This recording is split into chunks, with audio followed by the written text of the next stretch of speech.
Itu danaunya udah setengah beku. Ini suhunya -2 derajat, dari kemarin -2.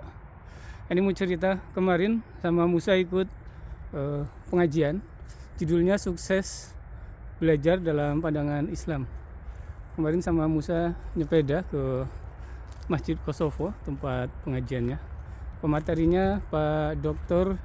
Muhammad Jundullah Hanafi, Pak Jundu ya, yang bulan Desember kemarin baru sidang disertasi doktor. Nah, jadi Pak Jundu kemarin menjelaskan mengenai kiat sukses belajar dalam pandangan Islam. Yang pertama itu adalah niat yang ikhlas dan benar. Ini saya catat poin-poinnya, nah tapi penjabarannya saya tambahkan sendiri seingat saya. Jadi nggak sama persis mungkin dengan yang disampaikan, dan ada yang ditambah, ada yang dikurangi gitu. Tapi poin-poinnya ini saya catat kemarin yang disampaikan Pak Jundu ini. Yang pertama niat.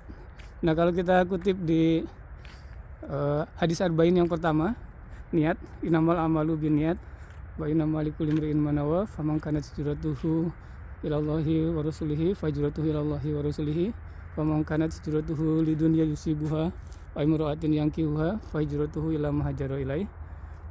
Nah, di situ niat posisinya hadisnya di hadis pertama Arba'in Nawawi, karena di banyak aktivitas kegiatan itu niat memang paling penting ya. Itu akan menentukan nilai dan kualitas dari aktivitas yang kita lakukan. Begitu juga dalam menuntut ilmu atau belajar. Nilai itu juga niat itu juga yang pertama kali perlu kita perhatikan gitu. Nah, di zaman sekarang di mana sekolah, kuliah itu sebagian besar alasannya bisa jadi banyak yang pragmatis ya, karena dia dapat ijazah, dapat nilai bagus, bisa cari kerja gampang dan cari uang gitu. Tidak ada yang salah dengan itu sebetulnya, tetapi kalau pragmatis dan terbatas hanya sampai situ saja, maka itu tidak akan berbeda dengan non muslim yang belajar dan mencari ilmu gitu. Nah, sebagai muslim kita perlu menambah niat kita dengan lebih ikhlas karena Allah, karena beribadah, dan juga karena menuntut ilmu itu sendiri gitu. Jadi harapannya biar lebih berkah dunia dan akhirat. Itu ada anjing yang ke sepeda. Jangan dekat-dekat. Ya, itu porsi niat. Jadi sebagai muslim kita perlu mengikhlaskan niat dan kita niatkan untuk beribadah. Kemudian yang kedua, doa restu dari ortu atau orang tua. Ada doa, ada restu gitu. Memang ada yang mendoakan saja tapi nggak merestui, atau yang merestui saja tapi nggak mendoakan. Dan ini saya tambahkan sendiri gitu. Jadi mungkin juga ada yang mendoakan tapi nggak merestui gitu. Jadi misalkan ada anak yang dia lebih memilih untuk belajar bidang A, sementara orang tuanya lebih memilih bidang B. Dia nggak setuju anaknya belajar A gitu. Tapi karena anaknya tetap lebih memilih yang A itu, maka walaupun sebetulnya orang tuanya nggak merestui, tapi dia tetap mendoakan. Sebaiknya ada yang ada yang merestui tapi nggak mendoakan gitu. Ya, ini mungkin bisa juga terjadi sama orang tua yang merestui anaknya untuk mengambil bidang ilmu tertentu tapi lupa mendoakan anaknya gitu. Nah, jadi penting juga doa restu ortu untuk meminta doa restunya dan supaya lebih berkah dalam menuntut ilmunya. Kemudian yang ketiga, modal biaya dan waktu. Salah satu tips sukses untuk belajar yaitu modal biaya dan waktu. Mungkin saya tambahkan energi juga ya.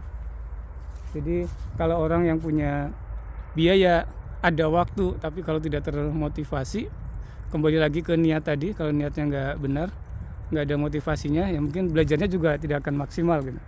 Jadi perlu energi, biaya, dan waktu. Nah, biaya di zaman sekarang ini untuk sekolah, kuliah itu juga banyak yang menyediakan beasiswa, itu bisa kita usahakan kita akses gitu. Kemudian waktu ini berkaitan dengan manajemen waktu gitu. Nah, terkadang kita tersibukkan atau terdistraksi, teralihkan dengan kesibukan-kesibukan yang lain. Nah, maka waktu itu perlu di-manage, perlu dikelola juga. Kemudian sabar dan bertahap. Dalam menuntut ilmu kita perlu sabar dan bertahap gitu. Kemarin Pak Jundu mencontohkan bahwa Al-Quran itu diturunkan secara bertahap, tidak secara sekaligus gitu. Itu supaya hati kita, jiwa kita itu siap menerima ilmu dan kebenaran. Nah, begitu juga ketika kita menuntut ilmu, apalagi di zaman sekarang yang teknologi informasi sudah berkembang pesat, teknologi AI, kecerdasan buatan juga sudah berkembang pesat. Kita ingin belajar sesuatu, kita minta generate outline-nya, poin-poinnya, materinya, sumbernya, itu semua dalam satu waktu kita bisa dapatkan gitu. Tapi kalau kita tergesa-gesa, terburu-buru, bisa jadi kita tahu tapi nggak paham, nggak menguasai, atau gampang lupa gitu. Nah, itu mengenai sabar dan bertahap. Kemudian yang kelima, belajar dari guru. Nah, zaman sekarang mungkin banyak yang tanya, belajar dari guru gimana kalau gurunya online gitu.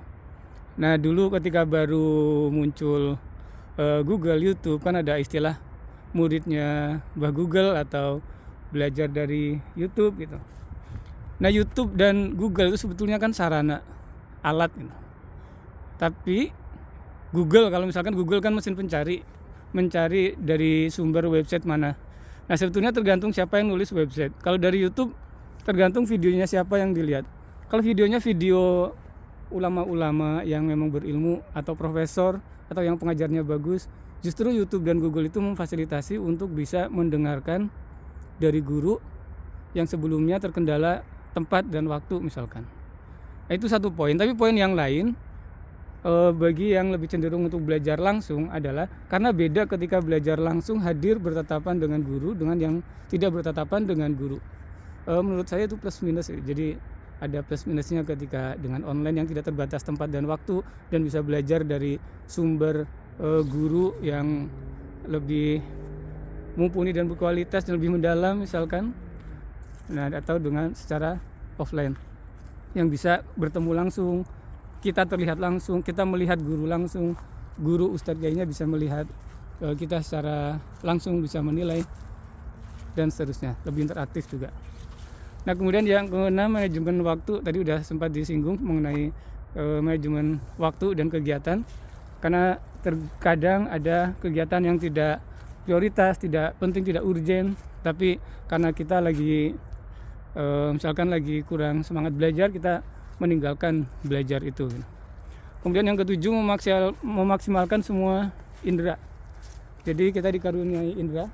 Kemarin disebutkan, dijelaskan ada indera penglihatan, pendengaran, dan sekarang tambah lagi kulit. Nah, kemarin dijelaskan kulit ini contohnya ketika praktek, ketika melakukan sesuatu, learning by doing. Nah, itu akan lebih mempercepat pembelajaran itu, menginternalisasi, memahami suatu ilmu. Nah, kemudian kemarin juga dijelaskan mencatat tulisan tangan. Jadi tangan kita mencatat, itu juga proses belajarnya lebih banyak dibandingkan dengan mengetik melalui keyboard atau handphone. Nah, juga lebih banyak dibandingkan tidak menulis sama sekali, hanya menggunakan penglihatan dan pendengaran, cuma melihat aja kemudian dengerin aja. Nah, itu akan lebih maksimal kalau juga dicatat. Dan mencatat akan lebih maksimal kalau tulis tangan dibanding dengan pakai komputer, keyboard atau handphone. Kemudian yang selanjutnya, kita kan bukan superhuman, jadi perlu mencatat ya. Tadi sempat disinggung juga, kita perlu mencatat. Nah, jadi karena kita bukan superhuman yang bisa selalu ingat dan tidak lupa, jadi kita perlu untuk mencatat. Kemudian yang 10 itu mengamalkan dan mengajarkan. Jadi dengan mengamalkan dan mengajarkan, itu pemahaman kita akan suatu ilmu akan bisa lebih maksimal, lebih bagus gitu. Ada istilah learning by teaching gitu. Nah, jadi teaching itu sendiri adalah level salah satu level tertinggi ketika kita sudah menguasai ilmu. Kita akan bisa mengajarkan kalau kita sudah menguasainya gitu. Kalau kita hanya sekedar tahu tapi tidak paham, biasanya untuk mengajarkan itu akan sulit gitu. Karena ketika kita mengajarkan berarti kita mengekstrak pengetahuan yang sudah ada di dalam kepala kita atau pengetahuan kita gitu. Ketika kita tidak paham, kita tidak benar-benar tahu, maka kita juga akan kesulitan ketika mengajarkan. Kemudian mengamalkan, poin mengamalkan mungkin saya tambahkan sendiri. Di umur yang sudah tua biasanya terkadang kita merasa bahwa kita sudah tahu ilmunya, sudah banyak ilmunya, tapi pengamalannya masih kurang gitu. Terkadang justru terlalu banyak ilmu, nanti ilmu itu sendiri akan menuntut kita ketika tidak kita amalkan. Sudah tahu ilmunya kok tidak diamalkan gitu. Nah, itu mungkin juga perlu jadi pertimbangan, perenungan tersendiri. Kemudian yang ke-11 poin yang saya catat kemarin, bergaul dengan orang yang benar gitu. Ya, yang sudah banyak kita dengar dan kemarin juga disampaikan Pak Jundu itu, bergaul dengan orang yang benar. Kita sering mendengar cerita ketika kita berteman dengan penjual minyak wangi dengan ketika kita berteman dengan pandai besi gitu. Nah, sekarang di zaman sekarang kita juga mengenal pengaruh psikologis, motivasi dan emosi kita ketika kita berteman dengan orang-orang yang positif atau ketika kita berteman dengan orang-orang yang negatif. Dan yang terakhir, poin yang ke-12 yang kemarin saya catat itu adalah banyak doa, banyak berdoa. Karena sebagai muslim kita meyakini bahwa ilmu itu datangnya dari Allah, dan Allah yang akan menghendaki ilmu apa saja yang bisa masuk dan berkah untuk kita pahami, untuk kita kuasai. Itu tadi poin-poin yang saya catat kemarin dari pengajian bulanan di Bremen dari Pak Jundu. Semoga ada manfaatnya. Terima kasih. Ketemu lagi dalam video yang lain yang semoga bermanfaat. Assalamualaikum warahmatullahi wabarakatuh.